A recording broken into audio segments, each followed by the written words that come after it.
जैसे को तैसा मिलना असंभव नहीं संभव है, जैसे को तैसा मिल जाता है।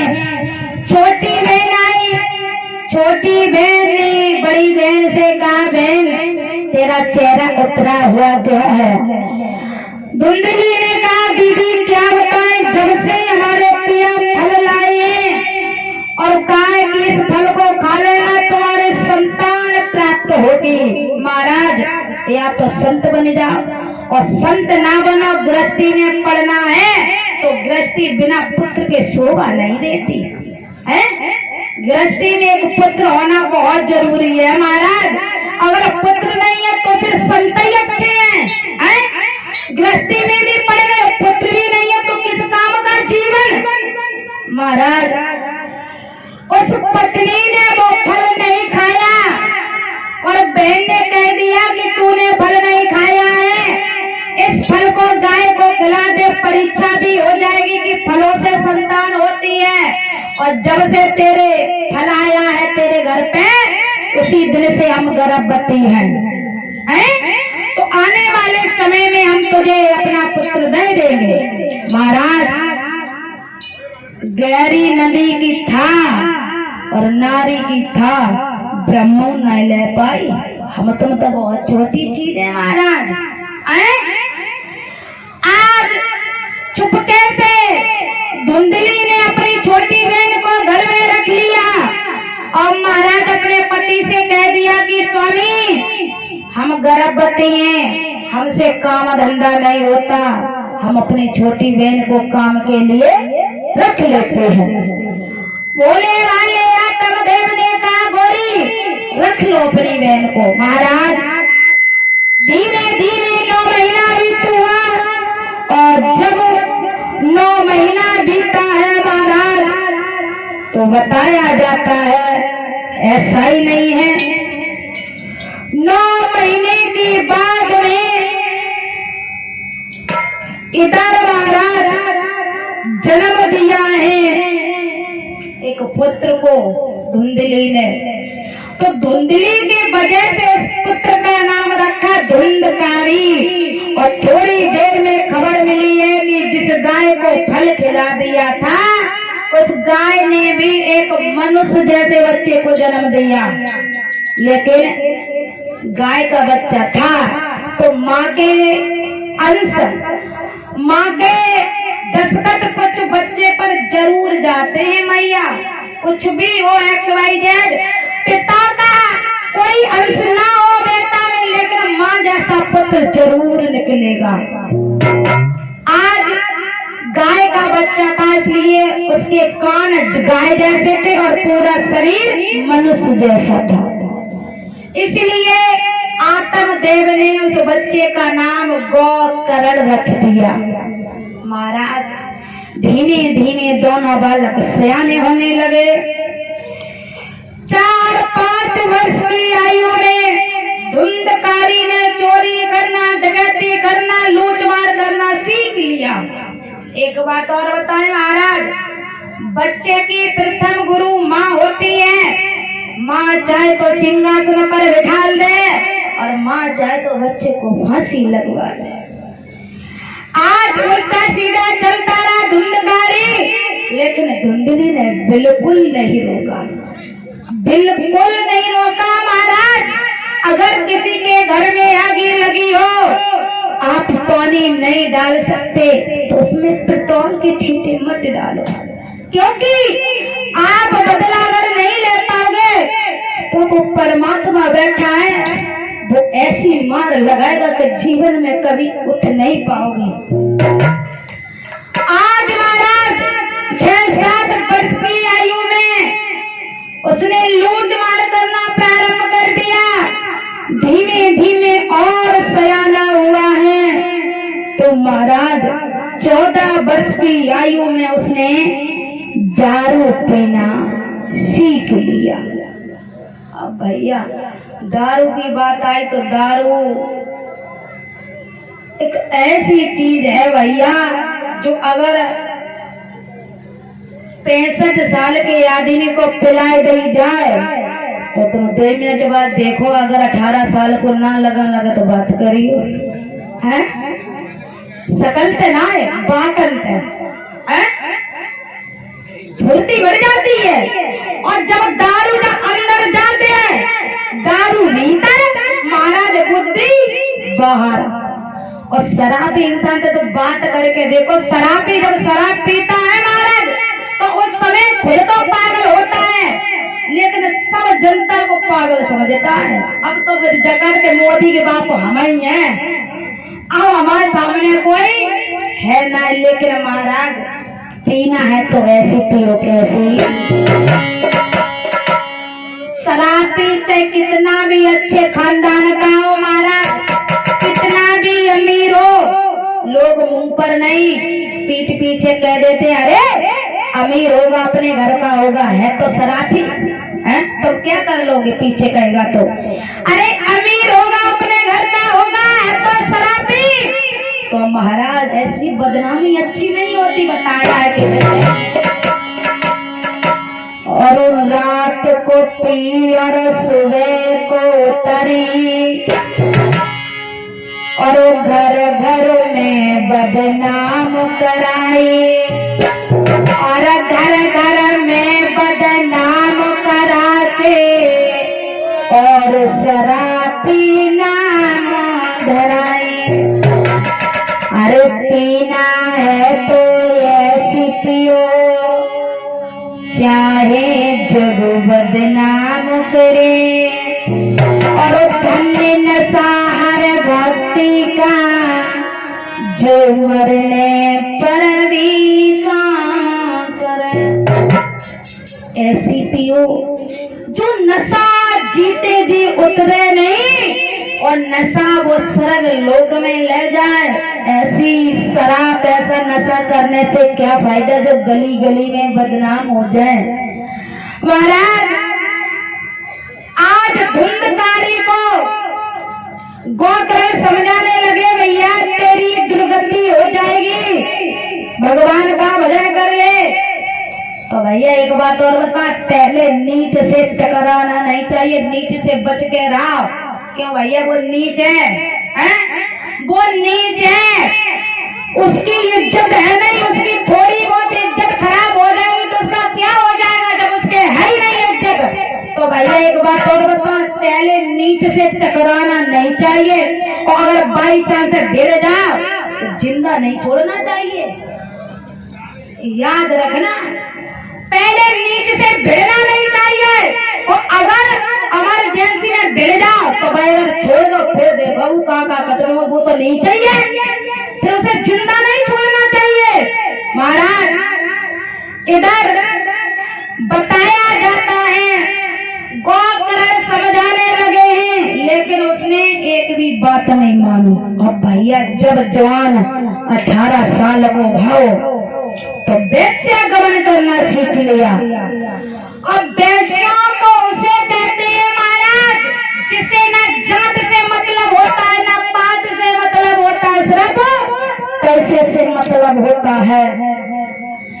आज आत्मदेव ने कमंडल उठाया और वन में तपस्या के लिए चल दिए। कहा कि प्रभु ऐसे पुत्र से तो हम बिना पुत्र के अच्छे होते हैं। गोकर्ण ने कहा है कि हम भैया के साथ नहीं रह सकते। महाराज संत और शराबी का कोई मेल नहीं है, संत शराबी एक जगह पे नहीं रह सकते। तो गोकर्ण ने कमंडल उठाया, वो भी तपस्या के लिए चले गए। अब कौन रह गया घर पे? सिर्फ धुंधली और उसका बेटा धुंधकारी। महाराज जब धुंधकारी रह गए तो रात में माता की गर्दन को पकड़ लिया। महाराज अब आगा इंसान दूसरे के लिए ना, अपने के लिए भाग हो तो है, मन तो नहीं है। अब आगो इंसान दूसरे के लिए ना, अपने के लिए भाग हो। सगी माँ की गर्दन पकड़ ली सोत में और कहा, माँ मेरे पिता ने जो धन कमाया है वो मुझे दे दे। माँ ने डर की वजह से कह दिया, बेटा हम तुझे सुबह होकर के धन दे देंगे। अब महाराज जब धन हो तब तो दे बेचारी। मैया ने इधर रात में उठ करके अंधे कुआं में कूद के आत्महत्या कर ली। बारे बेटा, परिवार का विनाश कर दिया। ऐसे पुत्र से तो बांझपन अच्छा है महाराज। आज आत्महत्या कर ली, अब घर में कोई रोकने वाला नहीं रहा। और जब रोकने वालों नहीं रहो, अब तो भैया सेठ जी की बल्ले बल्ले हो गई है। वैसे तो करेला करो नीम पे और पड़ेगा, अब तो कोई रोकने ही वालों नहीं है। महाराज उसने चार वेश्याओं को ला करके घर में रख लिया। और जब वेश्याओं को रख लिया, एक दिन की महाराज बात है, बहुत सा धन लूट मार करके लाया, वेश्याओं को ला कर दिया और अपना थोड़ी देर के लिए बाहर घूमने चला गया। 4 वेश्या थी, 4 में से पहली वेश्या बोली, अरे जी, छोटी बोली, बता बहन क्या बात है? कि बहना जो रोज लूट मार करते अगर जो पकड़ो गो तो जाए फांसी लगी है, देख लियो, और को तुम्हारा जीवन बर्बाद हो जाए। दूसरी बोली, है जी भाई फांसी काहे को लगी है? फांसी हम चारों को लगी क्योंकि चारों दर खाती है लूटो है। तीसरी बोली, तुम सब पागल है, जब चारों को फांसी एक के पीछे लगे तो ऐसा ना कर सारे चारों को मिलके एक को ही मार दो, चारों मिलके एक को मार दो। तो चौथी बोली, आ जाने दो, हो जाओ उससे। महाराज धुंधकारी शराब के नशे में आया है, वेश्याओं ने 4 पाई से कस लिया। जब रस्सी से 4 पाई से कस लिया महाराज, एक बात और बताएं, शराबी को अगर कोई नशा उतारना होए तो नशा 1 मिनट में उतर जाए महाराज। और जैसे ही वेश्याओं ने मार लगानी प्रारंभ करी, अभी तक तो माता पिता की याद नहीं आई और फिर नशा तुरंत उतर गया, माता पिता की याद आने लगी है। शराबी खुद नहीं दूसरे को पागल समझता है। आज मार लगानी प्रारंभ की है तो सोने लगा है इधर, और क्या कहने लगा है धुंधकारी महाराज। आज माता पिता की याद करने लगा। किसी ने सच कहा है कि बाकी सब सपने होते हैं, अपने तो अपने होते हैं महाराज। अगर बेटा उल्टा चल जाए तो माँ, बेटा कितना भी उल्टा चल जाए, माँ कभी ये नहीं कहेगी कि मेरा लाल मर जाए। और तो माँ के अलावा इस दुनिया में किसी से भी प्रेम करके देख लो, अगर तुम ज्यादा बड़ी बात करोगे, ज्यादा मान सम्मान किसी का हर्ट करोगे, तो महाराज उसके मुंह से यही बददुआ निकलेगी कि इसे भगवान ऐसी मौत मारे किसी पानी भी ना मिले। लेकिन महाराज एक माँ ऐसी योद्धा है जो अपने बच्चे को कभी बददुआ नहीं देती। आज रोने लगा धुंधकारी और कहने लगा क्या, अरे आती याद समैया की, और जिस मात ने प्यार से पाला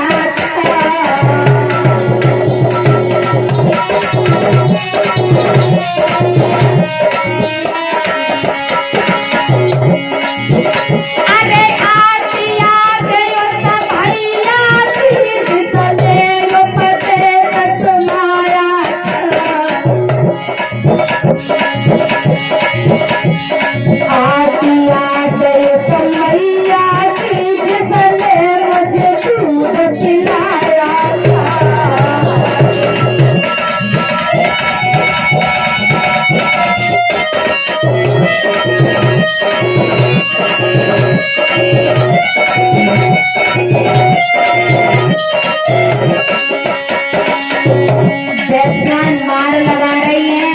धुंधकारी को भगवान की याद आने लगी। वही धुंधकारी है जिसे बहुत समझाया था भैया तू भगवान का भजन करिए, तो धुंधकारी ने आवाज दी थी जवाब दिया था, भैया हम भगवान से डरते नहीं तो भजन करें। आज क्या हो गया, आज क्यों याद आई भगवान की। अरे सुंदर जीवन पाकर मैंने ये सुंदर काम नहीं, बिना हाथों को पाकर कभी किया कभी भी दान नहीं।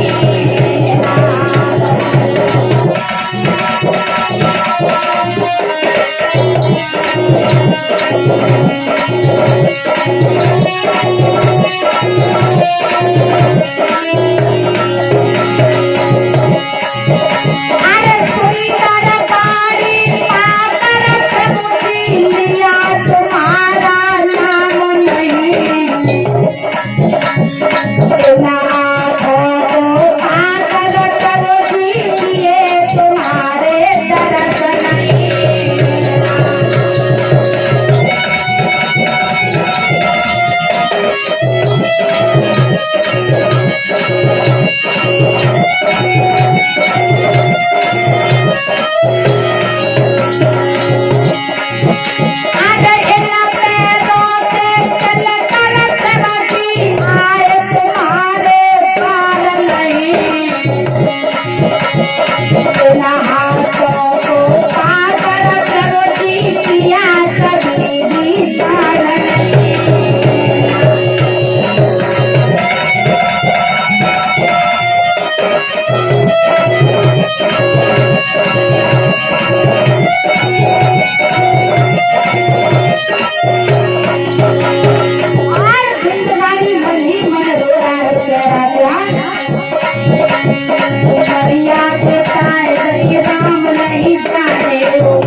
महाराज बेस्याएं मारती रही, आज धुंधकारी के प्राण नहीं निकले।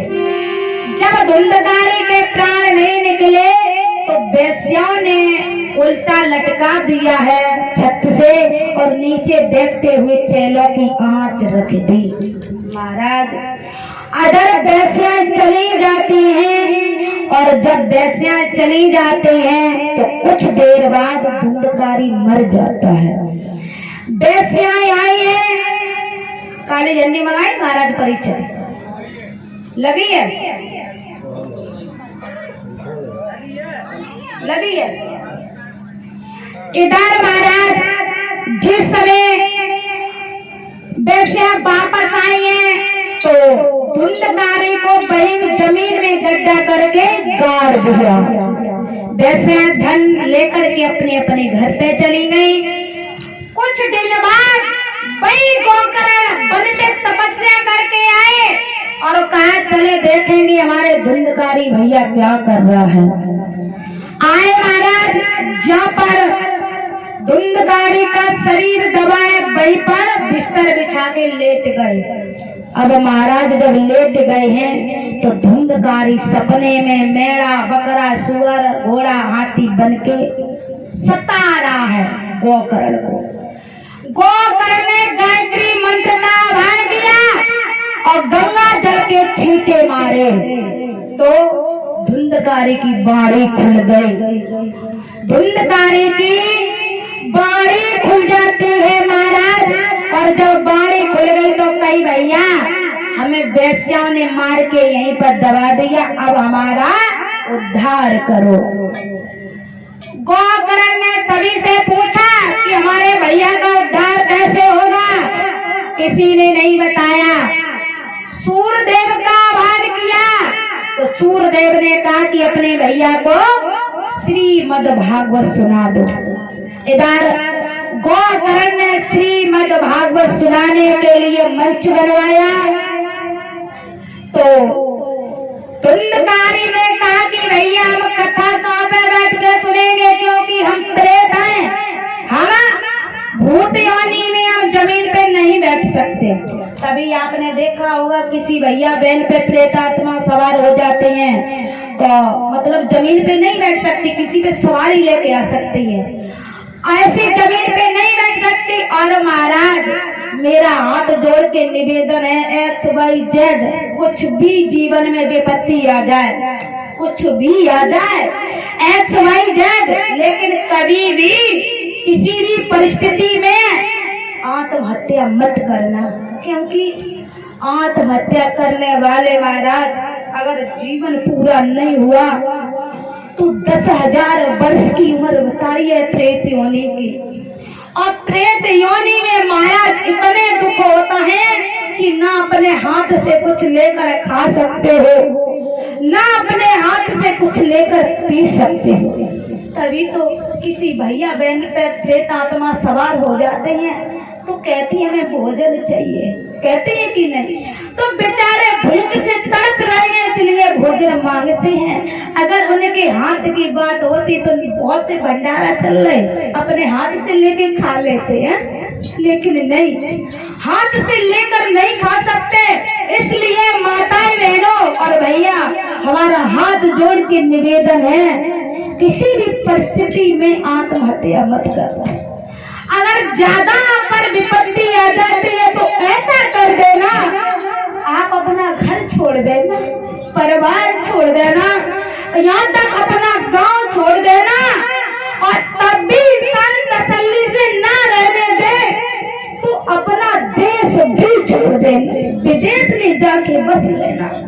अब मामला शांत हो जाए तो वापस लौट के आ जाना, अगर शांत ना हो तो कभी मत आना। कम से कम मैया तो ये सोचेगी कि मेरा लाल जहाँ होगा वह जिंदा होगा। तुम तो चले जाते हो, जन्म देने वाली मैया को पूछो कि वो मरने से भी ज्यादा बेहतर हो जाती है।